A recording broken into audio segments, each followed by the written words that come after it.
This is my fourth talk on Glacier View about the accusation made against us about our involvement with Robert Brinsmead. We knew that Des was going to be fired. The point was that Des was not teaching traditional Adventism, and the church had a dilemma. The administrators rejected his views, and they had the right to hire and fire whomever they wished. We accepted that back at Glacier View and were at peace about it. But what I was upset about was the way it was done. The church did not use the consensus statements to fire Des. They used the 10-point statement, which had no evidence and was produced by 6 people, including one of his friends. The fact that in Parmenter's 4 requirements given to Des on that afternoon, in my memory the 2 of them were about Bob Brinsmead, shows that he was a big part of that meeting.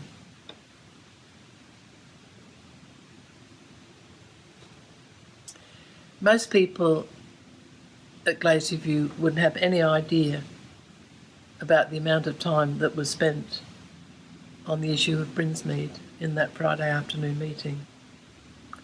Now, nobody ever told us what it was about. They obviously believed what John Brinsmead said, and I think it would have gone, John Brinsmead told Keith Parmenter, and Keith Parmenter told Neil Wilson. And they acted as though the accusations were true. Nobody ever talked about it before, during or after Glacier View. There were lots of rumours, but it was never spelt out. Now, Bob and Des were friends, but they were never allies. Look, we had Colin Standish in our home. A lot of Americans couldn't understand that we could fellowship with them, but we were on perfectly friendly basis. A lot of people couldn't understand how you can interact with somebody on religious issues even if you don't agree with them. Bob and Des were poles apart a lot of the time, and they never did have identical views. Who does? Now, what I found out later was that John Brinsmead, who was Bob's brother, had visited Parmenter and lied about this friendship of Des and Bob. John apparently said that Bob had written his book on 1844 in the summer of 1979, and then Des spoke at the forum several months later, and in the future they were going to join hands to destroy the church. And the only reason that Des could say he was not in collusion with Bob was because I was the intermediary. So I get in this story as having some wielding power over Des and being the mediator between Bob and Des. None of it was true. So you have to excuse me for bringing myself to attention.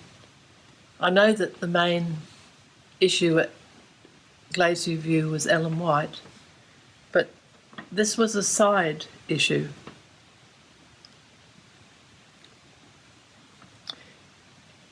Graham Bradford told us in the ensuing years that the rumours of my involvement with Bob Brinsmead went all around the division, and Eric Magnuson, who was the principal at Avondale at the time, called us on our return to Washington DC from Glacier View, and I believe he talked to us for about 4 hours. We were on the phone for 8 hours straight. As soon as we put the phone down, people would ring. How they ever found out where we were, I don't know, but people did. And at one point, Eric questioned me very carefully about my relationship and involvement with Brinsmead on these issues. I didn't know what he was talking about.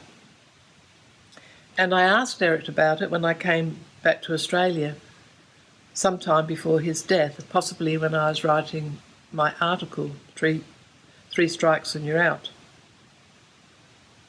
And he said at the time of Glacier View, just as Graham said, rumours of my mediating with Bob Brinsmead to cause mayhem were rife in the Australasian Division.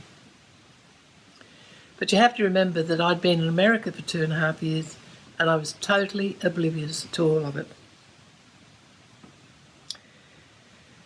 And all I can say is, Your Honour, not guilty. It never happened.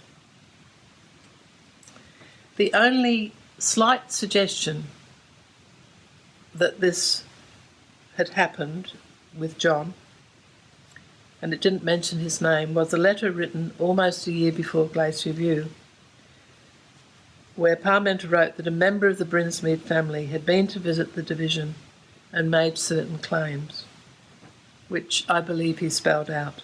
Now that letter I gave to Milton when he wrote Des's biography, and all of the material we gave him is in the Avondale archives. And I believe Parmenter's wrote through us, sent us 3 letters that are available.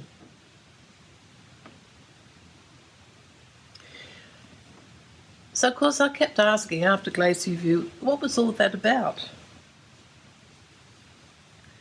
We were never party to what had been said until I spoke to Robert Brinsmead and found out about 8 years later. Apparently Keith Parmenter believed what John said, that we're in cahoots with Brinsmead. Even though, when he worked up in Queensland, this is Parmenter, he apparently hated the Brinsmeads, but he chose to believe John over Des, and he passed it on to Neil Wilson as fact. The Brinsmeads did have these hopes about Des, based on very little. Here's a letter that I found online today from one of Bob's nieces, written in 2000 and posted on a blog. I include it to show what the Brinsmeads were saying among themselves. But Des denies any of the following is true, except when he came back to teach at Avondale and was on the platform, he noticed Bob in a college audience and thought he had a look of destiny. He heard no voices. So this is the words of Bob's niece. The week before he was put out, I was told that Des Ford, then a theology professor who joined Bob in delivering the gospel to Adventists in the 1980s, said he was sitting on the platform ready to take the Sabbath service at Avondale when a voice directed him to look at Bob and said to Des, "This young man is my chosen vessel." Des fought this conviction for years. Well, I never heard about it.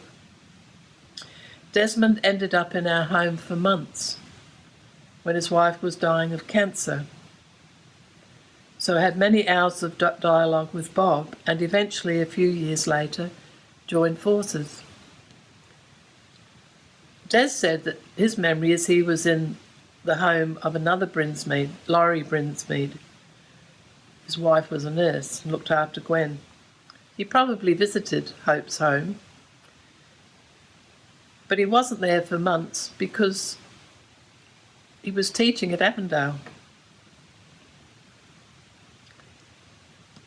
And a few years later joined him. Just not true. But the Brinsmeads believed it and they hoped it. But it certainly was not in our hearts. Remember what I said right at the beginning, that we're all in our own world. And this is what some of the Brinsmead family have believed. A rumour went around Glacier View that Bob was present very close to the venue. And I was seen phoning out to a number of people each night to tell them what was going on. I can tell you who they were. I might have forgotten somebody. Dean Jennings, who was a physician and friend from St Helena. Pastor Ray Mitchell, who later became the pastor at PUC, where they martyred him. And I think Noel Mason. Now, I may have missed some, but they were all friends. I certainly didn't call Bob, but I was observed and administrators thought that I was calling out, and this was voiced. Of course, nobody asked me. Pastor Claude Judd told Graham Bradford about my involvement with the Brinsmeads in Australia. It could not have been more untrue. I must have met John Brinsmead.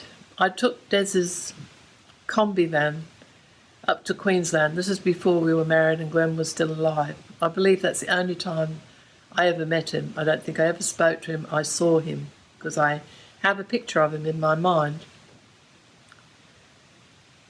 And so I'm told the rumours flew around Australia. Similarly, Athol Tolhurst said I was a troubleshooter. Graham Bradford told me. I think he might have meant troublemaker. He never met me. How did he know? I agree with him, but how did he know? People said that Glacier View would never have happened if Gwen hadn't died. She was a great influence on him. I was clearly a modern Eve giving Des rotten apples. They said. I heard rumours, but I was mystified at the time. Where did this stuff come from? Nobody talked to me. I heard it indirectly. They gave me so much more power than I possessed. On my part, as far as Glacier View, I thought I just went along for the ride. To the accusation that I influenced Des, I thought, can you turn the tide? Can you divert a tornado?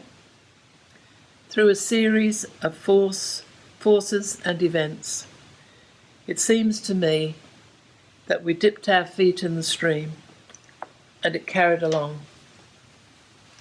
Now, I ultimately found out what was behind these rumours in 1988, 8 years after Glacier View, when I accidentally visited Bob Brinsmead. What I mean is that Pastor Vern Heiss was driving me and two friends back from Brisbane. And as we passed into North New South Wales, he said, let's go and visit Bob. There was no, would you like to? We just went. It wasn't planned at all. And so I asked Bob, what are all these rumours about? And he said, oh, I know. He said, John was angry with me when I published the book against 1844. And he went down to the division and acted as a sort of consultant about what was going on between Bob and Des. Note that Des never colluded with Bob, though Bob did visit our home from time to time, maybe once a year, and they went out for a walk in the bush, and I followed at a distance. I can testify the talk was all theology. There were no politics at all. Most of the time, as I said, Bob and Des were on opposite ends of the spectrum in belief. But the fact is, Des did not collude with Bob Brinsmead, and neither did I.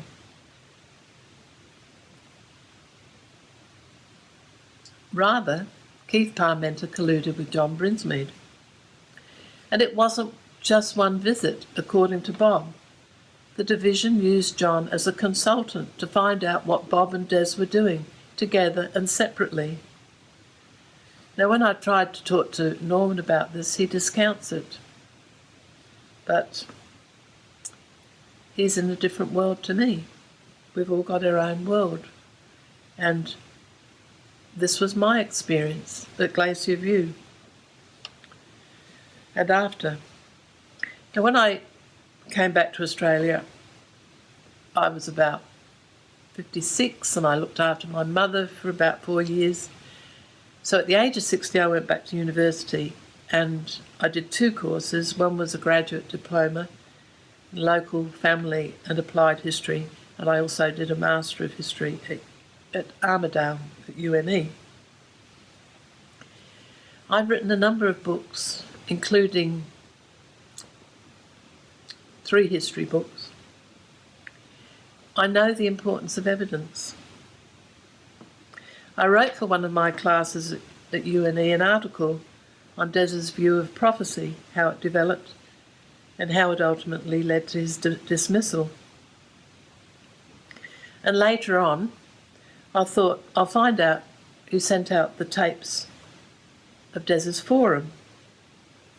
So I started off, I wrote to Bob Brinsmead.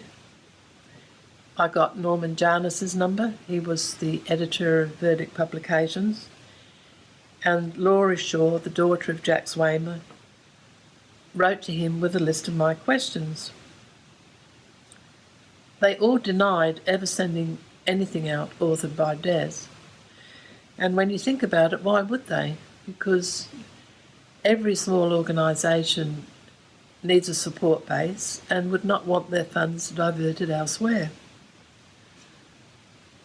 As a second response, when I told Bob, oh yes, you told me all about that in 1988.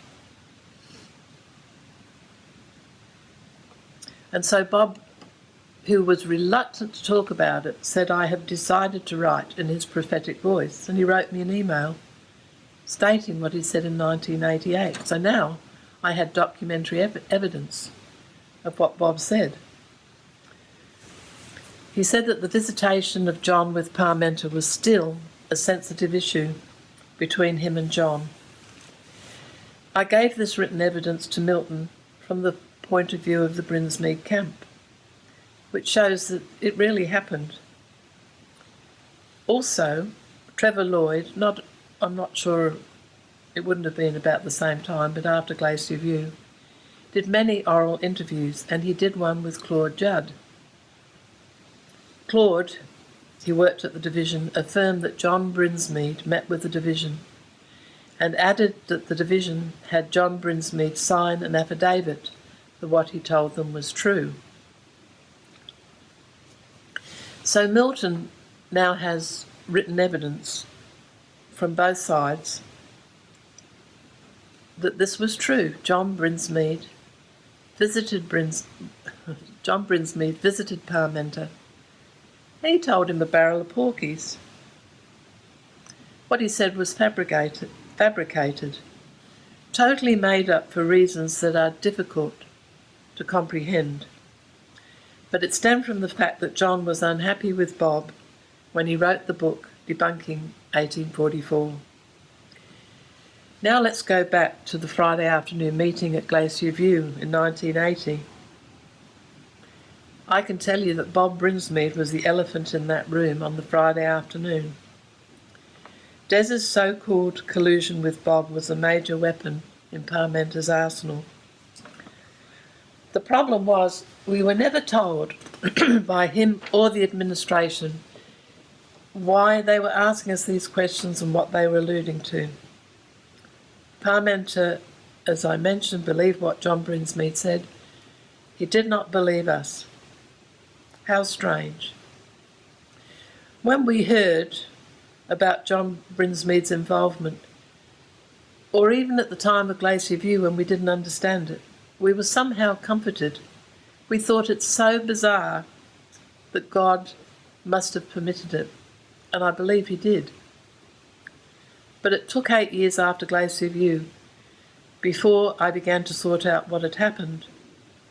And remember, I said you'll think I'm egocentric, but I couldn't understand why I was getting blamed. And that's why I tried to find out what had happened. Remember, Agatha Christie, the famous detective, wrote a mystery, Why Didn't They Ask Evans?, which represents the last words of a dying man, and a major clue. And I wonder, why didn't they ask us? On that Friday afternoon, Neil Wilson said that Bob Brinsmead had sent out 50,000 of Des's forum tapes from October 1979 in collusion with Des. Now this was news to Des, but he was visibly pleased at the idea, though he knew nothing about it. This did not go down well with the brethren.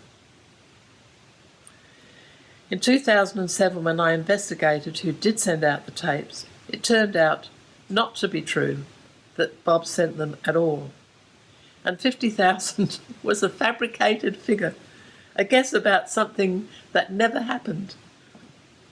And even Des and I, were surprised to find out 27 years later that it wasn't true. Des hoped it was. We believe Neil Wilson. Wouldn't you believe the General Conference President when he made a statement like that? Now I suspect but cannot prove that this was another comment of John Brinsmead. Did the Brinsmeads want Des to join them? Yes, sirree.